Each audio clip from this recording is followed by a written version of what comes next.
কেমন লাগলো প্রথমবার প্লেনে চেপে?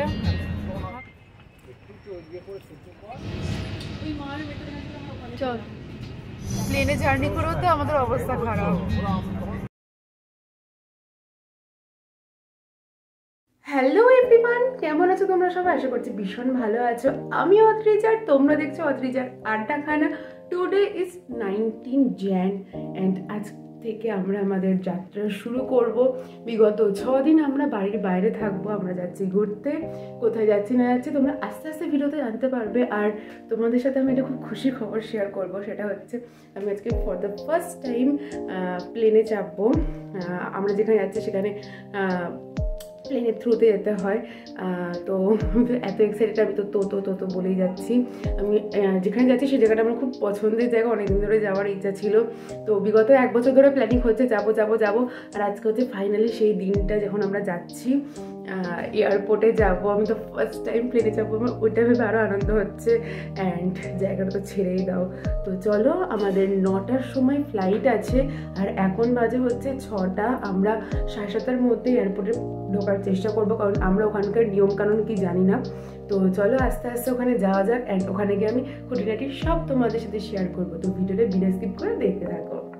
আমার মায়ের ফুল লুক রেডি। তুমি? এই যে ডেনিম জ্যাকেট, ও, আর ওখানে বাবা ওয়েট করছে গাড়ির জন্য। Car is coming.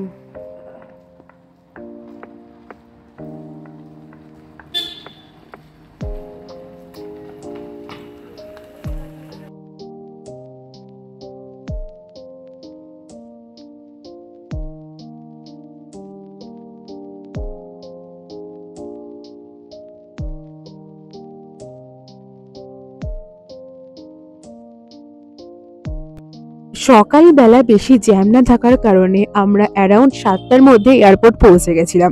ফার্স্টে আমরা আমাদের আধার কার্ড আর টিকিটটা দেখিয়ে এয়ারপোর্টের ভেতরে ঢুকলাম। দেন আমরা লাগেজের লাইনে দাঁড়ালাম। সেখানে কিন্তু আমাদেরকে দেবে বোর্ডিং পাস, আর সেখান থেকে লাগেজটা কালেক্ট করে নেবে। আর লাগেজগুলো কি সুন্দর 1 by 1 নিজে থেকেই চলে যাচ্ছিল।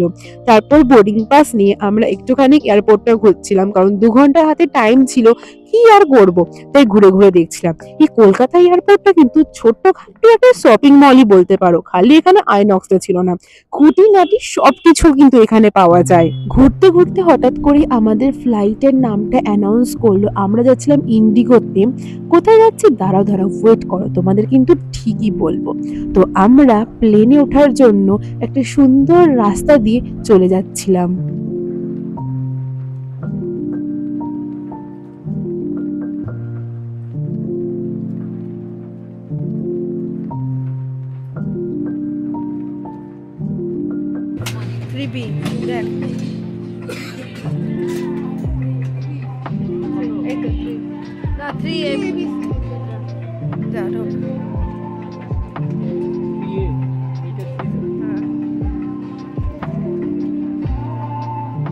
ফাইনালি টাইম মতন আমাদের কিন্তু প্লেন আস্তে আস্তে গন্তব্যস্থলের দিকে যাত্রা শুরু করলো।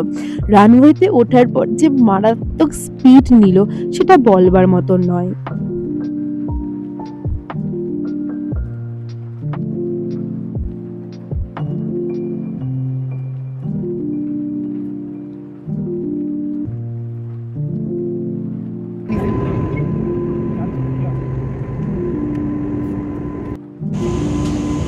কেমন লাগলো?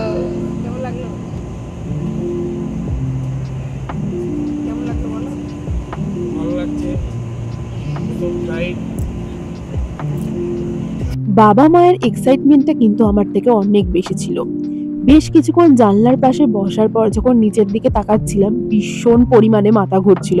তাই মাকে বললাম, তুমি একটু জানলার ধারে বসে একটু এনজয় করো, আমি একটুখানি মাঝখানটায় বসি, কারণ আমার ভীষণ পরিমাণে মাথা ঘুরছিল।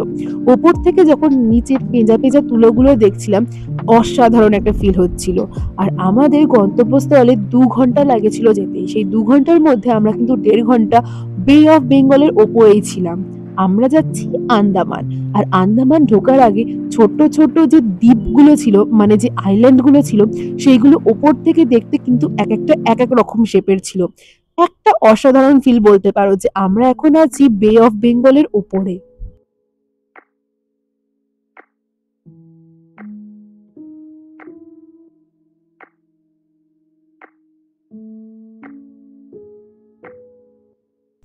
একটা কথা শুনলে তোমরা কিন্তু আমাকে জাজ করতে পারো, প্লাস তোমরা কিন্তু আমার উপর হাসতেও পারো।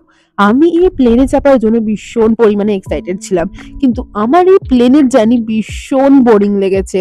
কারণ এই প্লেন উপরে ওঠার আর নামার সময় একটু এক্সাইটমেন্ট লাগবে, কিন্তু যখন আমরা অ্যাবভ দ্য ক্লাউড চলে যাবো সেই 2 ঘন্টা বসে থাকা যে কি বোরিং কি বলবো। না আছে নেট, না আছে কিছু।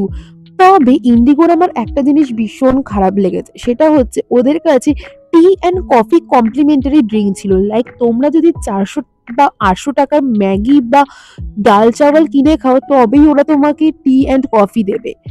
আর আদারওয়াইজ তোমরা যদি শুধু টি অ্যান্ড কফি খেতে চাও সেক্ষেত্রে কিন্তু তোমাদেরকে দেবে না। এটা খুবই খারাপ। আর টুকটাক পেট চালানোর মতন তো কিচ্ছুই ছিল না।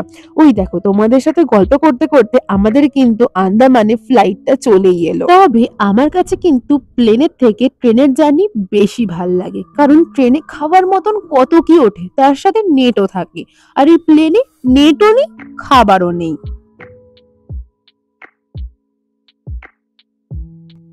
লাগেজগুলো কালেক্ট করার জন্য আমরা দাঁড়িয়েছিলাম, আর আপনা আপনি আমাদের লাগেজ আমাদের কাছে চলে এলো। কি অবিশ্বাস্যকর না, আর কি দারুণ সিস্টেম না। তো আমরা যেখানে এসেছিলাম সেই এয়ারপোর্টটার নাম ছিল বীর সাভারকার এয়ারপোর্ট, যেটা আন্দামানের এয়ারপোর্ট। এয়ারপোর্ট থেকে আমরা সোজা চলে গেছিলাম এয়ারপোর্টের ঠিক ফ্রন্ট সাইডটার দিকে। আমরা গেছিলাম অ্যাম্বিশন ট্রাভেলার্স এর থ্রুতে আন্দামান ঘুরতে।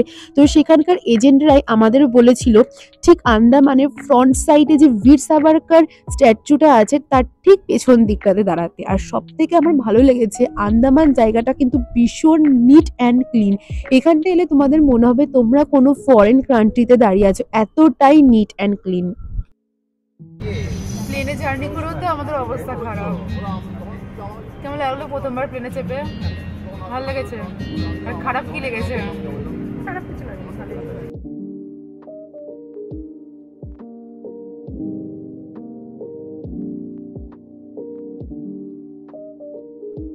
এয়ারপোর্ট থেকে ঠিক 15 মিনিটের দূরত্বেই ছিল আমাদের রিসর্টটা, আর আমাদের রিসর্টটার নাম ছিল ইকো প্লাম রিসর্ট।